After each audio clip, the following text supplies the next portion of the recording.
ناظرین گرامی، کیا آپ جانتے ہیں کہ حضرت یوسف علیہ السلام کو دریائے نیل میں کیوں دفن کیا گیا؟ حضرت یوسف علیہ السلام کے قصے کو قرآن کریم کی سورہ یوسف میں بیان کیا گیا ہے، اور اس سورہ کی پہلی آیات میں اس قصے کو سب سے اچھا قصہ قرار دیا گیا ہے۔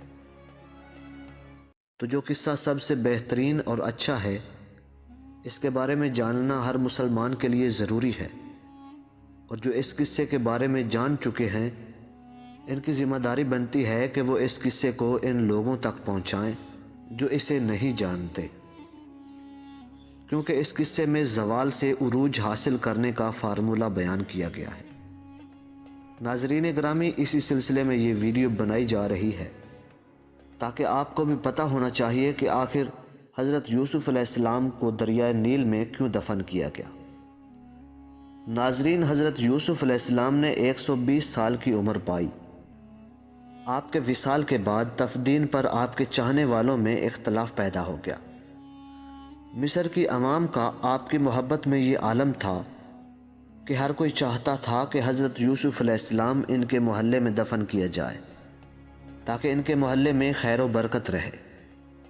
آخر میں اہلیان مصر اس بات پر راضی ہو گئے کہ آپ کو دریائے نیل میں دفن کیا جائے تاکہ دریا کا پانی آپ کی قبر مبارک کو چھو کر گزرے اور تمام مصر والے اس سے برکت حاصل کریں۔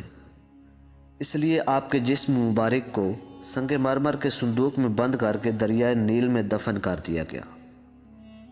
پھر 400 سال بعد حضرت موسیٰ علیہ السلام کے زمانے میں جب اللہ تعالیٰ نے بنی اسرائیل کو حضرت موسیٰ علیہ السلام کی قیادت میں مصر چھوڑنے کا حکم دیا تو سیدنا موسیٰ علیہ السلام کو حضرت یوسف علیہ السلام کی میت بھی اپنے ساتھ لے جانے کا حکم دیا۔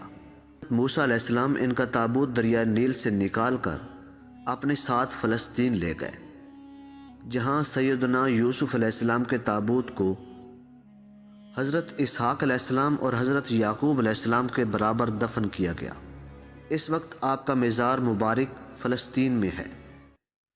ناظرین گرامی، بے شک اس قصے میں تمام انسانوں اور بالخصوص مسلمانوں کے لیے بڑا سبق اور عبرت ہے۔ اللہ رب العزت ہم سب کو دین سیکھنے کی اور سکھانے کی توفیق عطا فرمائے، آمین۔